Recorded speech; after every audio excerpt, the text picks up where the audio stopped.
Hi, I'm Ken Collins of Bad Shoe Productions. Welcome to part 3 on installing a centrifugal supercharger on a 9697 4.6 liter Thunderbird.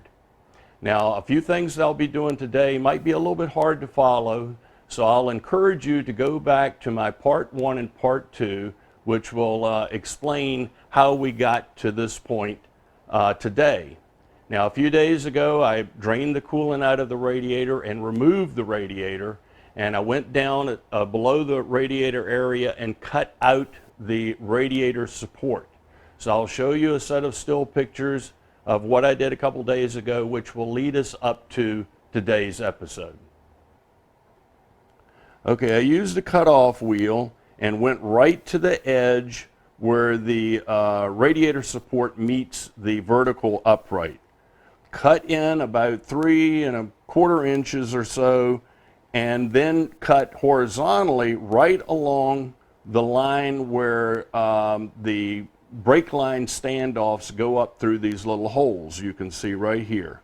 Cut over to the right hand side and again cut right at the point where the radiator support meets the uprights. Now, I'll give you a warning. Please use safety glasses and a face shield when you're doing this kind of work. I mean, sparks go flying all over the place. And also, when you're cutting, you have to be very careful. That brake line could easily be cut along with the power steering hose, which is on the left side. So do whatever you need to do. Take some wire ties or something, move it out of the way, and be very careful and make sure you don't cut into the power steering and that brake line that goes across there. Okay, once I got the support out of the car, then I needed a way to be able to lower that support and then still mount it to those uprights that go on each side of the radiator. So I took some 1 inch by 1/8 inch steel bar stock and bent a 90-degree angle in it. I went to about 3 inches on the horizontal, and on the vertical, I needed to go about 6 to 8 inches. This one was cut a little bit too short, so I had to make 2 more.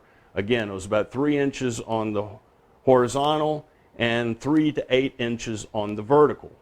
Then I went under here and I measured the distance between the outside of the left upright to the outside of the right upright. And on mine, it was about 31 inches. When you measure yours, you need to take a look. It might be slightly different. Mine was 31 inches. So I took the 2 angle iron pieces I made, slipped them underneath the radiator support that I just cut out, made sure the distance between, the inside of this angle iron piece to the inside of the other one was 31 inches, clamped it in place, and then drilled 2 holes on each side, 1/4 inch holes.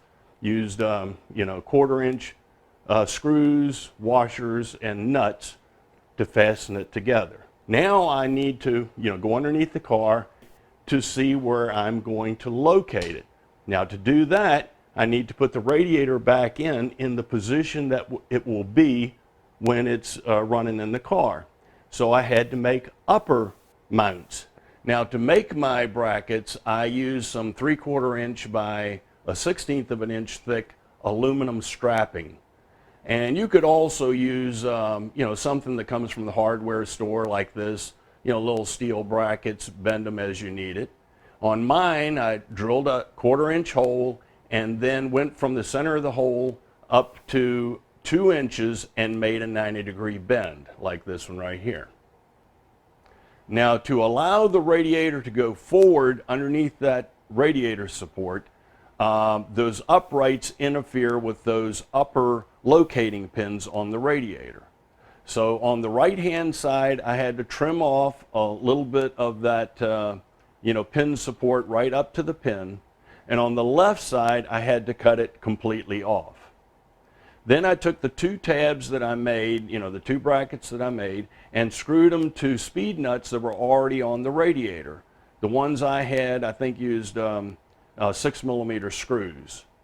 Then I lowered the radiator down into the engine bay, and by the way, there's a wire loom that goes across that radiator support. That needs to be popped loose to get it out of your way.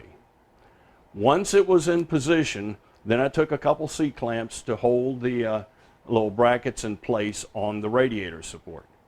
Then I got under the car, slid it up to the radiator using, the locating pins that's on the radiator, have it go up through those grommets.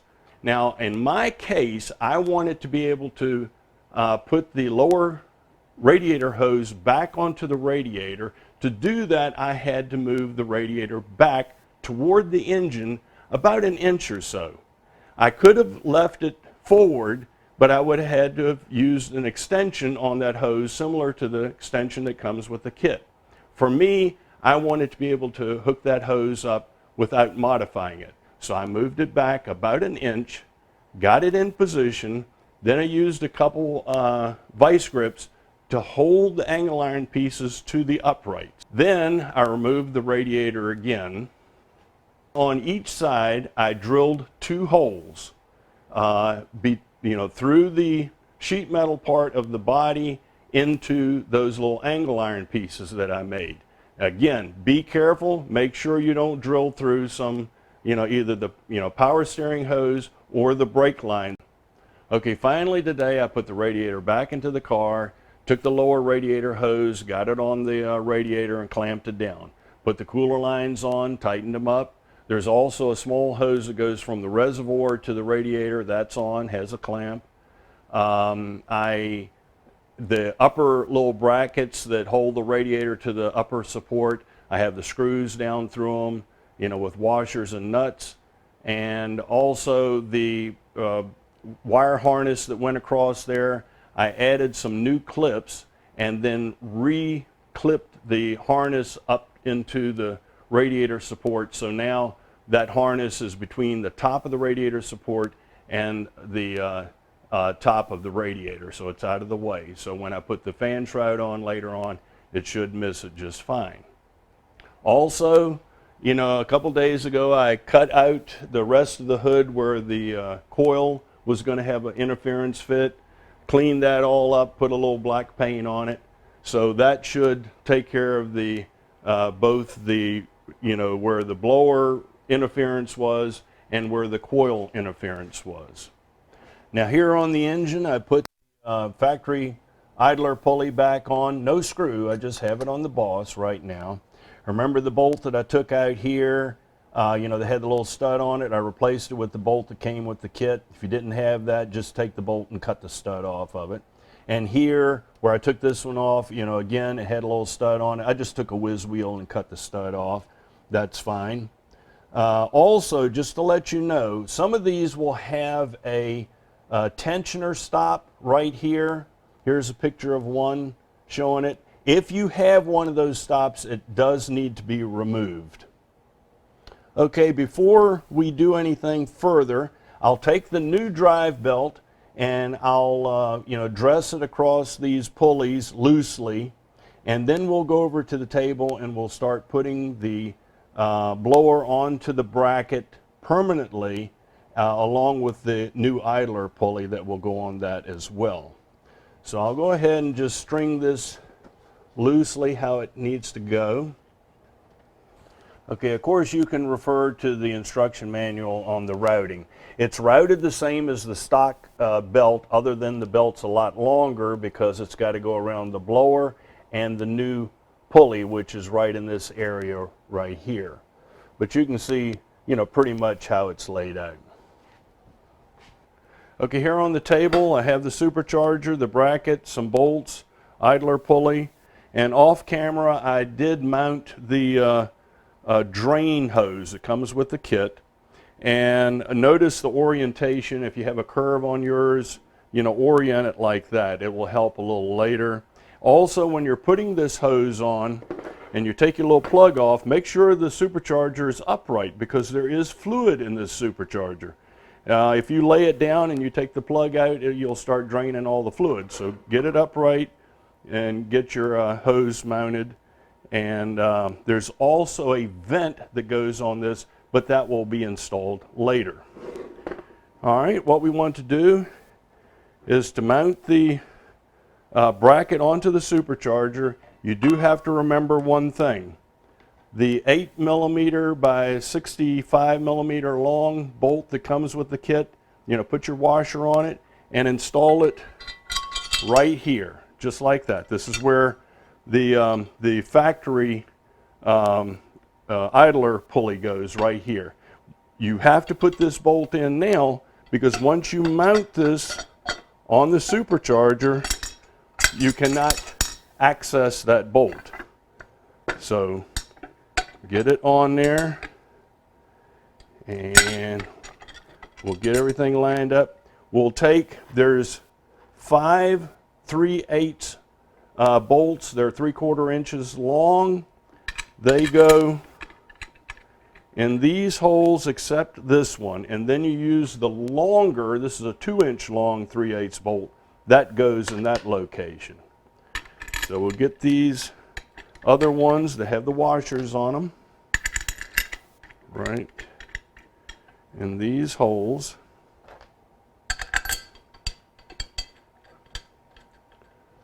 And here,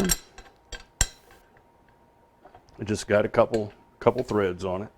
Then take this bracket that holds the factory idler, and that goes in this location. The small hole goes there, and the larger hole goes right there. And then you take the longer 3/8 bolt that doesn't have a washer on it, that goes right there. And then just take a random 8mm bolt, stick it in that hole. That's just to locate it. That's just to get it positioned.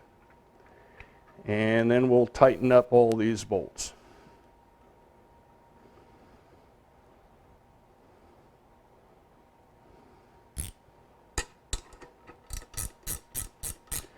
Now, the instructions did not give a torque spec on these, but if you did want to torque them, I would say it's probably about 40 foot-pounds. I see they are grade 8 bolts. I'm just going to get them real good and snug with a ratchet.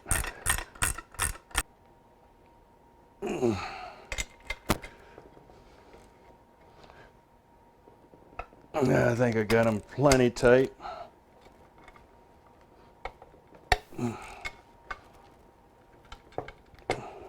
Okay.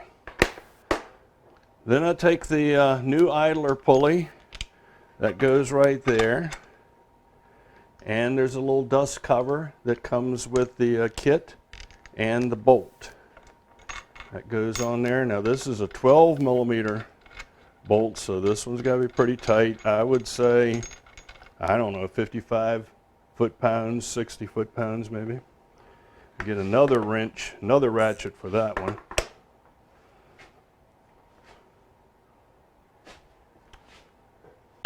Got a 19mm head on it. All right, I might, once I get it bolted in the car, I might give that just a little bit extra oomph. Okay, I decided to take that that one stud that I had, remember I said came off of a V6 engine, and I'm going to put it in that lower hole. Remember, you have this upper hole on the outside and the lower hole. I'm going to put it in the lower hole. I'll thread that in there. And I'm going to bottom it out. And I'll pull it back about a turn, like that. And then I'll put the spacer on. Remember, I don't have the air conditioning bracket that the Mustang would normally have, so I need to add this little washer spacer right there. Now I'll go ahead and get the blower bracket assembly and install it. Before I do that, this belt where it's going over the water pump pulley, I won't be able to stretch this belt out far enough to get it on there with that in that position, so I need to take it off of the water pump pulley and just let it dangle down for now. That will give me some room to get this belt wrapped around the supercharger. All right, okay. And I'll get the bracket onto that stud, like so. And I hope I can do this. I need to take the belt and go around the backside of the blower pulley and then go under the new idler pulley, right? Like so. A little bit difficult to do.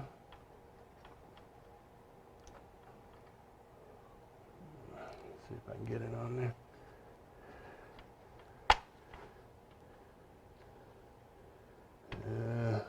It looks like with this idler and pulley in place, you cannot get the belt through there. So it looks like the idler pulley has got to come off. So let me take it back off.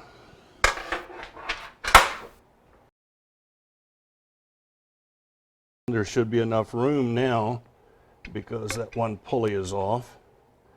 Get it up on that stud, you know, wrap the belt around it. And remember in the earlier episode, I had this 2 1/4 inch steel spacer. Remember that goes right there. So I'll take my, 140 millimeter long bolt, a little washer that comes with the kit. Get that on there. Put the steel spacer between the bracket and the alternator and feed it down through that hole and get 1 or 2 threads on it like that. All right, now take the other 140 millimeter long bolt, and remember I need to add that little spacer between the bracket and the cover because I don't have that air conditioning bracket to go there. So that goes in this upper hole. And get that threaded just loosely. All right. And then remember that bolt that we put in first. Get that lined up and get a few threads on it. I have to kind of wheel it around a little bit. Get it lined up. Yeah, I think I got it started. And then you have one more bolt right here. It's an 8 millimeter by 50 millimeters long. Again, there's a little washer that comes in the kit. That goes down here under the blower. And get a few threads on that. All right. I'll put the nut on that lower stud and we'll get this tightened up.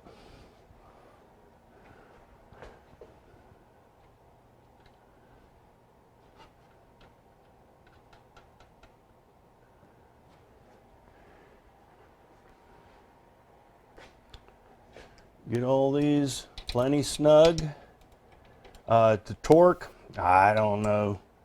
I think for 8 millimeter bolts, they're talking maybe 15 to 22 foot-pounds. I wouldn't think you need any more than 15 foot-pounds.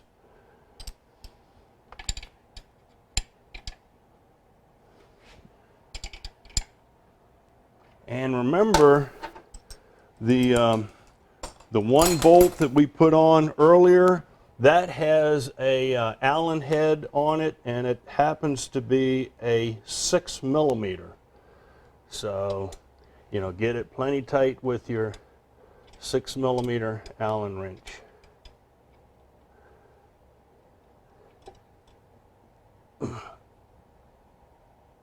Okay. All right, now we can put that, pulley back on, but now we will need to kind of roll this belt off of the pump and get that pulley back on. Again, remember, you put the pulley on, get that underneath there like this, and there ain't no way in the world it's going to work. Okay, live and learn. I've taken all the bolts loose again. I'm gonna, have to, pull it back up. Let me get this top one on the outer side out. Make sure I got the washer out. All right, lay that right there. We'll take this one off.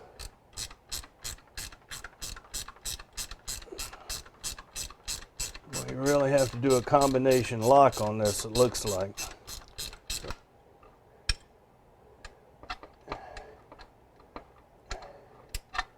Alright, now I'll roll this thing back up like I did before.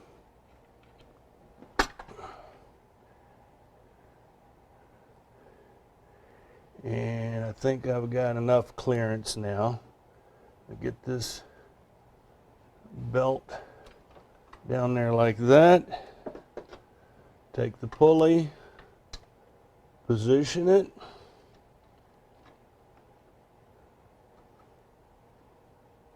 Just like that. All right.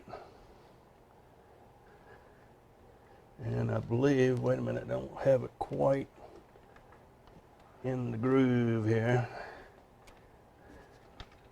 And now it's on there. Take the bolt and the dust cover, just put it on there finger tight like that. Put it on there like that. And now I think I can lower it back into position like so. Get that in there. A couple threads.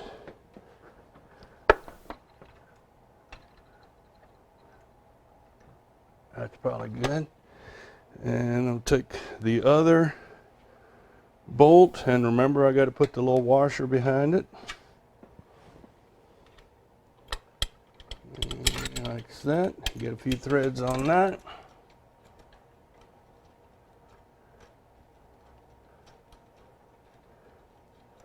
And this one right here, a couple threads, that one with the Allen head on it, get a couple threads on that. Now let me tighten everything back up. Well, that was really a ritual. Again, these bolts, I just tighten them, with a wrench, 15 to 20 foot-pounds. I don't think you need more than about 15 foot-pounds. Get them tight.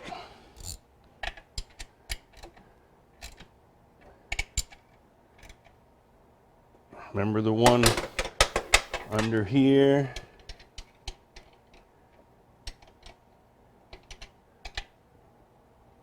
And that Allen wrench one under the blower on the other side.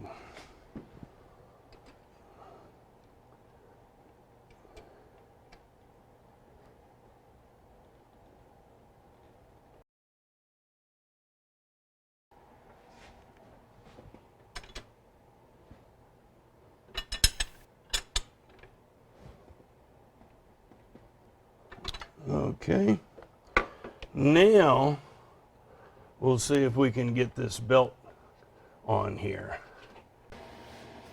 Now, just about got it. I tell you, this is a two-man job. I don't even quite have it on the water pump pulley yet. Let me give myself a little break. Whew. Now, here's a drawing of how the routing is, so you have the orientation. And what you have to do, you have to wrap it around everything, and the water pump pulley needs to be last. And as you drop that tensioner down, you slowly roll it up onto that water pump pulley. You need to have a pulley that has a smooth front edge. Some of them that have the two lips, front and rear, You've got to get rid of that and get this pulley that has the smooth edge here, because that's the only way you're going to be able to ride that up onto it. All right, after a little break here, I'm going to try to get it the rest of the way. I think it's hanging up right here. This is where my problem is. Get it up on that crank damper, and I think I got it. Okay, I think I got it now. Yeah. There we go, finally. Oh, man. Okay, now that was an adventure. Suffice to say, when you're installing the supercharger, I believe you just leave the Vortec idler pulley off. You know, get it up there close to the motor, get your belt wrapped in the orientation that you need, then put the idler pulley on and the bolt, you know, just finger tight. Then finish installing it up against the, you know, engine. Tighten up all the bolts. Then after everything is tight, you know, wrap your belt in the correct orientation, put your tensioner down, and then slide that belt up onto the water pump pulley. And that should do it. Really, I think it's a two-person job. You know, I did it by myself, but next time, you know, I'd like to have some help. Okay, now I'll go ahead and put the fan shroud on and plug the wire in.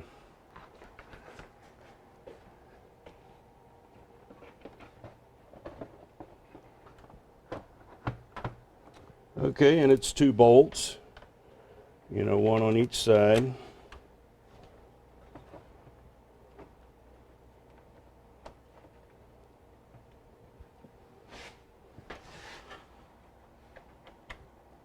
And it will slide back and forth a little bit. I like to push it as far to the driver's side as possible.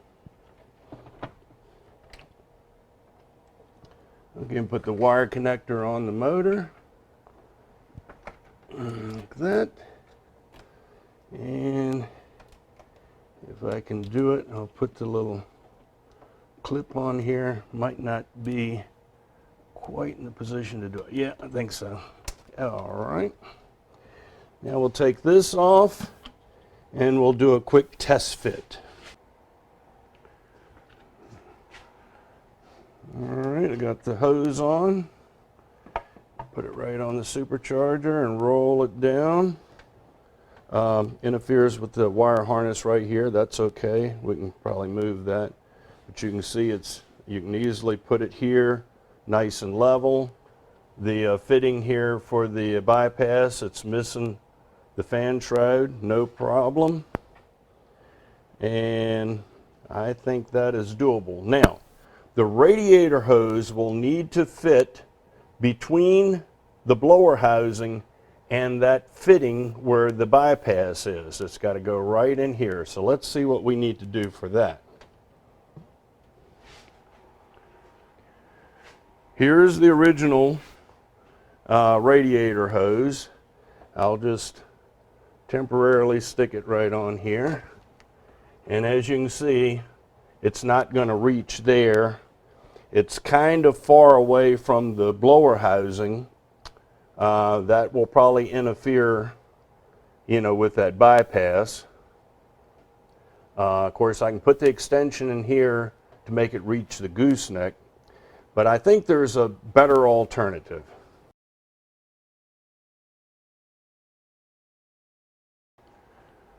Okay, this is a brand new hose for a '99 Mustang. I knew the Mustang hose was a little bit longer. So let's see if that makes any difference. I'll get it all the way on the radiator, come on around, put it on the gooseneck,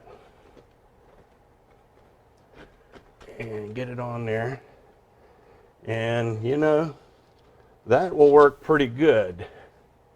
Looks like it's actually touching the blower housing slightly.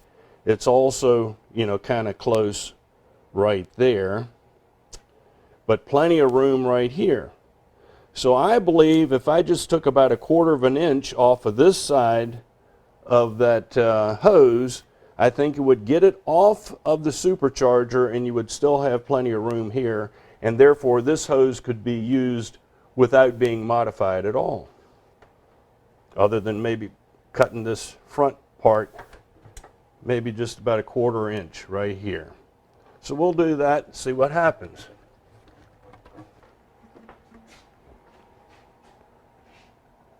There we go.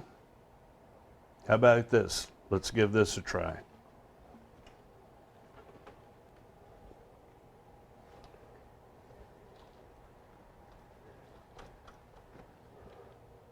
Okay. I think that may do it. I'm, maybe a 1/4 inch or a little bit more. And let's put that intake air tube back on.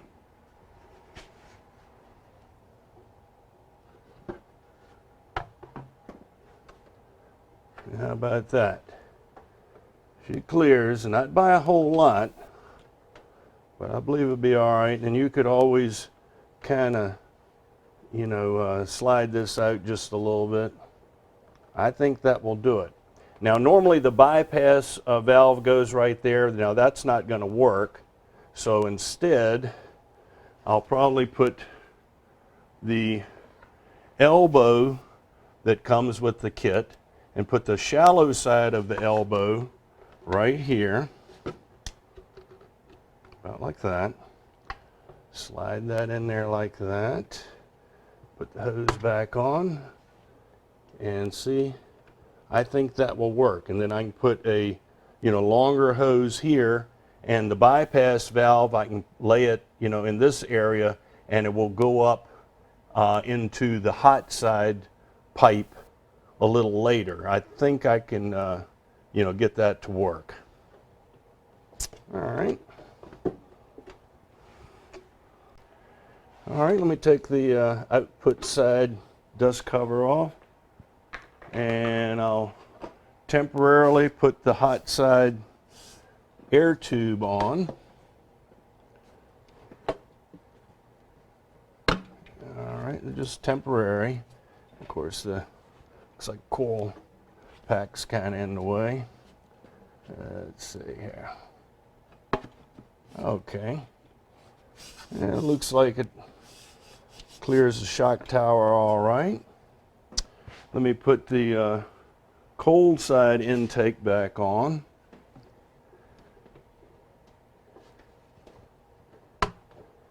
Okay. And here's the bypass valve.